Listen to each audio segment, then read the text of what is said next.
hidrologi. Sebelum kita masuk pada pembelajaran, Ibu mau tanya anak-anak dulu.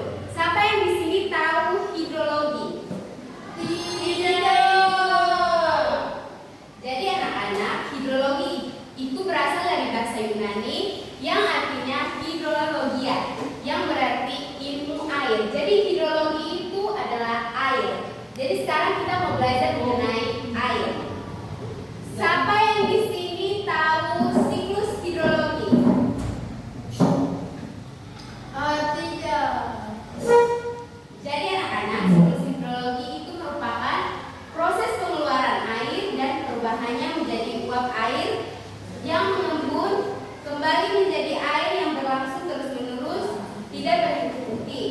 Jadi anak-anak, air di dunia itu tidak akan pernah habis karena dia akan berputar terus. Jadi penguapan yang dari air laut itu dia naik ke awan, kemudian dia membentuk awan gelap, kemudian terjadinya hujan. Hujan tersebut turun ke bumi terus mengalir di bawah tanah, kemudian dia kembali lagi ke laut, sehingga proses itu akan terjadi berulang-ulang sehingga air dunia tidak akan habis. Nah, anak-anak, jadi di sini yang tadi Ibu jelaskan bahwa terjadinya penguapan dari air laut itu dinamakan dengan evaporasi. Jadi evaporasi itu adalah matahari yang terik menyinari air di laut, di sungai, dan di danau karena panas sehingga air tersebut mengalami penguapan, kemudian uapannya itu naik ke atas sehingga dia akan membentuk awan. Itu yang dinamakan dengan evaporasi. Nah, penguapan ini tidak terjadi pada air laut saja, tetapi pada tumbuh-tumbuhan yang ada di sekitarnya juga. Jadi anak-anak bisa lihat di sini bahwa penguapan itu bukan terjadi pada air laut saja, tetapi ada pada danau, ada pada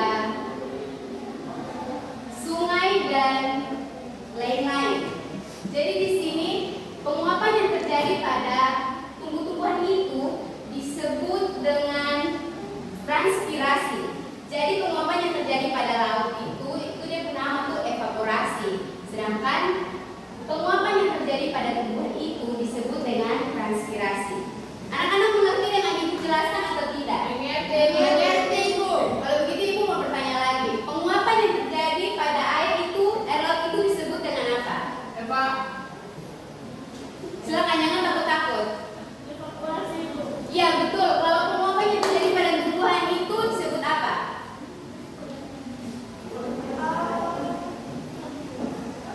Ya, jadi penguapan yang terjadi pada tumbuhan itu disebut dengan transpirasi. Jadi penguapan itu dia naik ke atas, terus dia membentuk awan. Yang pertama dia membentuk awan putih.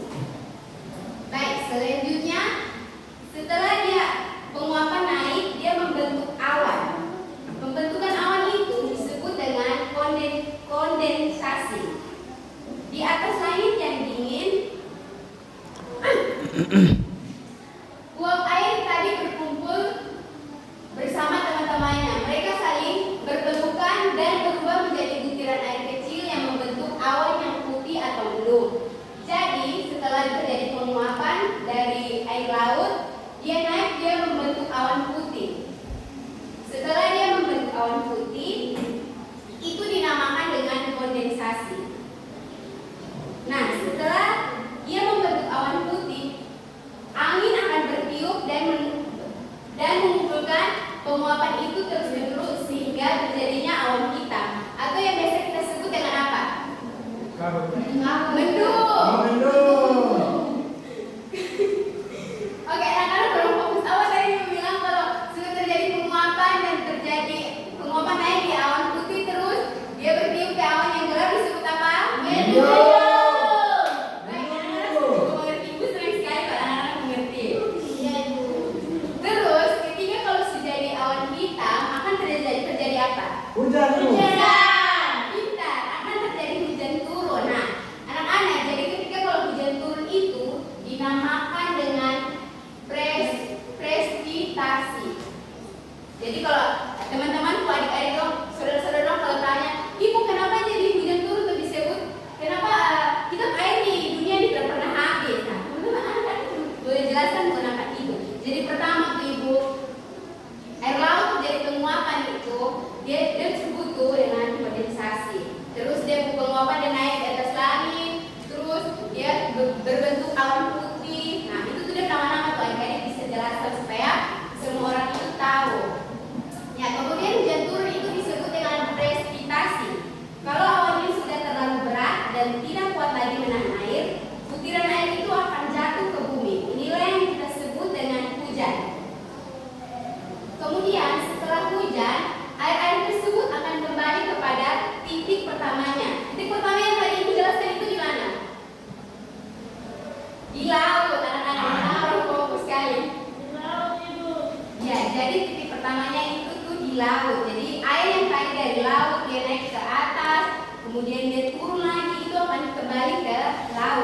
Nah, proses ini dinamakan dengan infiltrasi atau perjalanan anak-anak. Jadi, air hujan yang jatuh akan mengalir di tanah, masuk ke sungai atau meresap ke dalam tanah. Semuanya berlomba-lomba mengalir kembali ke laut, dan proses ini akan terjadi ulang-ulang sehingga kita tidak akan kehabisan air di dunia. Jadi anak-anak, sekarang ibu mau tanya, kenapa jadi kita punya air di dunia ini dia tidak pernah habis? Karena ada air laut. Karena ada proses siklus air sehingga proses tersebut tentu akan berulang-ulang kembali terus.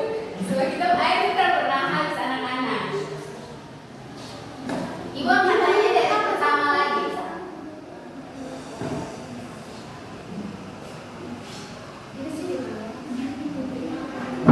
Penguapan yang terjadi pada laut dan tumbuhan. Penguapan yang terjadi pada laut, uapannya yang naik ke atas awan, atas langit itu disebut dengan apa? Evaporasi. Iya, betul, evaporasi. Kalau penguapan yang terjadi pada tumbuhan itu disebut dengan apa? Transpirasi. Iya. Kalau dia sudah naik di awan, terus awan ini angin bertiup menjadi gumpalan awan hitam, itu disebut dengan apa, anak-anak? Kondensasi. Iya, betul. Kalau ketika sudah berbentuk awan hitam terus hujan turun itu disebut dengan apa? Presipitasi. Ya, kemudian kalau dia turun dia kembali lagi tinggi di tempat utama dan titik utama di laut, itu disebut dengan apa? Hujan. Infiltrasi. Ya, kita tepuk tangan untuk ini semua. Ya, baik anak-anak. Ibu akan tes pengetahuan anak-anak. Apakah anak-anak sudah mengerti dengan ibu penjelasan atau belum? Jadi di sini ibu sudah siapkan gambar tentang siklus hidrologi yang ada di bumi. Jadi ibu mau bertanya sedikit di anak-anak. Nomor 1 di sini ditunjukkan yaitu penguapan yang terjadi pada air laut itu disebut dengan apa? Evaporasi. Ya, evaporasi itu penguapan yang terjadi untuk naik ke mana anak-anak? Ke langit. Langit. Ya, terus dia membentuk Awan. ya. Kalau penguapan yang terjadi pada tumbuhan itu disebut dengan apa anak-anak? Mendung. Bukan, anak-anak coba sekali lagi. Jadi penguapan yang terjadi pada tumbuhan itu disebut dengan Presipitasi. Transpirasi. Iya anak-anak. Kemudian dia naik ke awan itu disebut sudah tadi ke evaporasi. Kemudian dia berbentuk awan Hitam. Hitam. Awan hitam. Setelah dia berbentuk awan hitam dia akan terjadi apa? Hujan. Hujan. Itu disebut dengan apa? Mendung. Presipitasi. Iya, itu biasa kita sebut dengan mendung juga. Tapi kalau bahasa Latinnya apa kakak? Iya betul. Kemudian hujan turun, terus dia mengalir lagi menuju ke laut. Nah, itu disebut dengan apa? Infiltrasi. Iya, anak-anak disebut dengan infiltrasi. Jadi anak-anak, siklus hidrologi ini akan terus berputar terus. Dia tidak akan berhenti. Jadi tenang saja anak-anak, jangan takut bahwa anak-anak mengira bahwa akan terjadi kekeringan di muka bumi ini. Itu tidak ya teman-teman. Siklus hidrologi itu dia terus berputar. Dia tidak akan berhenti untuk menghasilkan air terus. Jadi kalau anak-anak merasa kalau dia air di rumah seharusnya tidak ya, itu cuma pikiran anak-anak saja karena air itu selalu ada di muka bumi, dia tidak pernah kering. Jadi baik anak-anak, sekian dari hasil belajar kita hari ini bahwa dengan kita mengambil kesimpulan bersama bahwa siklus hidrologi itu sangat penting. Jadi kalau teman-teman harus menjaga air yang ada di sekeliling kita agar kita tidak merusak apa yang ada di lingkungan kita. Jadi buang sampah itu harus pada tempatnya, jangan buang di sungai, itu akan merusak siklus air dan itu air yang sendiri kita yang mengonsumsi dan kita akan terkena sakit. Baik anak-anak, pembelajaran kita berakhir.